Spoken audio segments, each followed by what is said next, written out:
Olá, tudo bem? Nós temos visto recentemente uma reciclagem do debate a respeito da possibilidade do Banco Central começar a cortar a taxa de juros muito antes do que hoje o próprio Banco Central defende. Quando a autoridade monetária parou de subir juros na sua última reunião, agora em junho, ela fez um movimento final de 0,25 ponto percentual, colocando o sarrafo bastante alto para que novas elevações da taxa de juros fossem feitas. Com isso, criou-se uma certa assimetria no debate prospectivo. Por que isso aconteceu? Porque, de um lado, o mercado já precificava um orçamento de cortes de juros bastante grande para 2026. E, ao dizer para o mercado que o sarrafo para subir juros adicionalmente era alto, a autoridade monetária, na verdade, está dizendo que o próximo movimento será de baixa. Como o mercado já tinha essa precificação, o mercado passa a testar o Banco Central de maneira mais intensa, ainda que eles tenham tido o cuidado de dizer que a taxa de juros vai permanecer nesse patamar por tempo bastante prolongado. No fim do dia, o Banco Central está tentando disciplinar a curva de juros no gogó, vamos chamar assim, dizendo que o juro vai ficar por muito mais tempo parado do que o mercado precifica, mas sem efetivamente deixar claro uma ameaça crível de elevação adicional dos juros ou necessidade eventual de avaliar ponto a ponto se o juro pode ficar parado ou subir em função da evolução do cenário. Essa tipificação, essa estratégia que o Banco Central teve, vai funcionar somente se não houver nenhuma razão por parte do mercado para que se tenha uma antecipação ou ampliação do orçamento de cortes de juros previstos para 2026. Quando nós olhamos o cenário de maneira geral, parece relativamente claro que a taxa de juros onde está é sim restritiva, porém não suficiente para levar a inflação para a meta no horizonte relevante. E isso não somos nós quem estamos dizendo. Quem está dizendo isso é o próprio Banco Central nos seus modelos de projeção. Mais recentemente, a autoridade monetária divulgou o relatório de política monetária, na qual ela atualizou a sua projeção até o fim de 2027, portanto, para fora do horizonte relevante atual, que é o fim de 26. E o que nós vemos é que, utilizando os juros do cenário de referência do Focus, que grosso modo é parecido com a precificação que a gente tem hoje no mercado, nós vemos que a projeção do Banco Central não chega em 3% em nenhum momento. E pior, lá na frente, no segundo semestre de 2027, ela dá pequenos sinais de que pode começar a acelerar um pouquinho. Isso é dizer, de forma clara, para aqueles que entendem como os modelos e as projeções funcionam, que o orçamento de juros que existe no mercado, com a informação atual, é insuficiente para promover o cumprimento da meta de inflação no Brasil.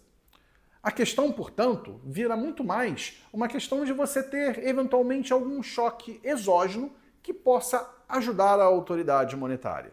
Não quero colocar dessa forma, mas é como se você estivesse contando um pouco com a sorte, ou certamente contando com algum pedaço da evolução do cenário que não está sob a direta influência das decisões do Banco Central. Do lado fiscal no Brasil, nossos vídeos recentes já sugerem que é um pouco difícil. Nós temos um cenário bastante pressionado até o fim do ano que vem, pelo menos, e toda uma discussão fiscal que anda na direção contrária, de você tentar manter o máximo de gastos possíveis, até porque você tem um ciclo eleitoral pela frente, do que fazer alguma restrição que ajude a política monetária. Portanto, sobra o cenário externo.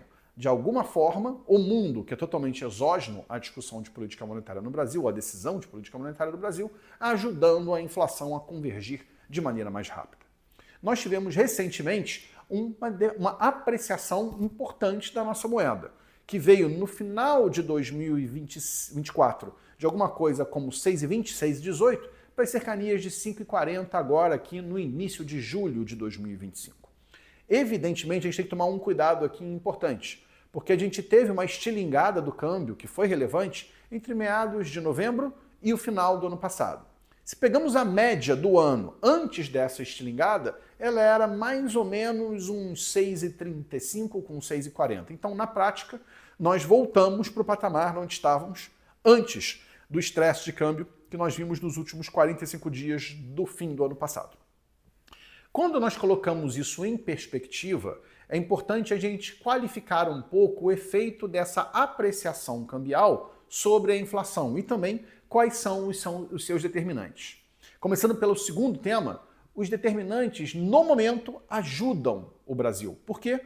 Porque a imensa parte do efeito que nós tivemos da volta da taxa de câmbio de 6,18 para 5,40 veio de fatores externos que parecem persistentes. Não são estruturais, mas parecem, pelo menos no curto prazo, razoavelmente sólidos. A gente está falando basicamente do quê? A gente está falando de um enfraquecimento global do dólar. Esse processo, que em termos estruturais ainda é cedo para dizer se vai ocorrer ou não, realmente tem ocorrido nos últimos meses e dá sinais de que não será revertido, pelo menos nos próximos 2 ou 3 meses. Com isso, cria-se uma janela favorável para o comportamento da moeda a despeito de toda a bagunça fiscal no Brasil. E isso, com o passar do tempo, certamente vai ajudar a autoridade monetária.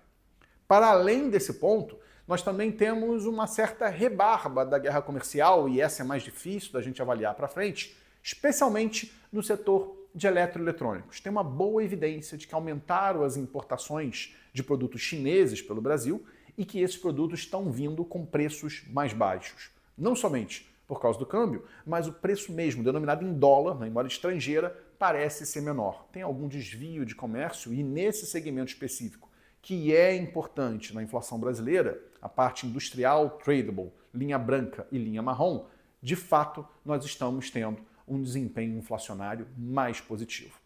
Isso ajuda o Banco Central? Ajuda. Isso resolve o problema? Não. Por quê? Porque nós temos na estrutura da inflação brasileira uma pressão gigantesca em serviços, que está, em última instância, associada a um mercado de trabalho que continua dando sucessivos sinais de robustez e, vamos combinar, ele está um pouco fora do equilíbrio, seja em volumes, seja no comportamento dos rendimentos.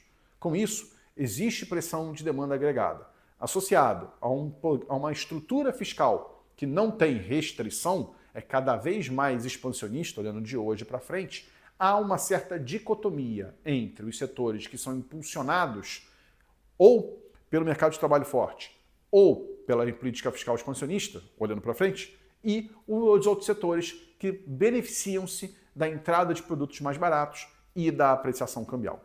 Juntando as duas coisas, é razoável dizer que as projeções de inflação para esse ano, 2025, são um pouco menores do que nós imaginávamos anteriormente.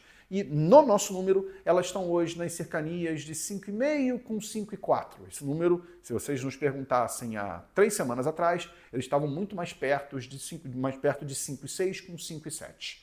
A questão é que quando a gente olha para frente, o comportamento da inflação de curto prazo, obviamente, é importante, mas não é determinante. E aí, estendendo o horizonte de análise para o horizonte relevante da política monetária, que é de hoje até o fim de 2026, os nossos modelos sugerem que a inflação observada vai ser em torno de 5 com a informação atual. Um pouquinho abaixo, 4,9, às vezes um pouquinho acima, 5,1, mas rodando em torno do 5. O que é fora da banda autorizada para a flutuação da inflação no regime de metas brasileiro e no nosso modelo, não no modelo oficial aqui, mas no nosso modelo, é obtido com a manutenção dos juros a 15% ao ano, pelo menos até o terceiro trimestre do ano que vem.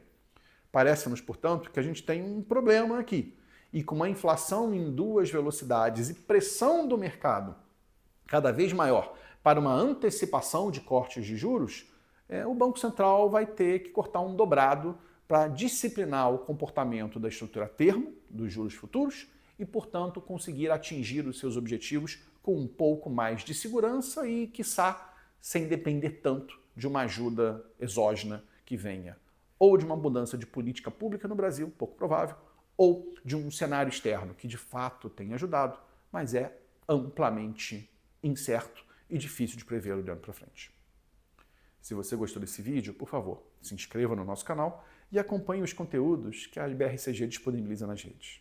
Muito obrigado e até a próxima.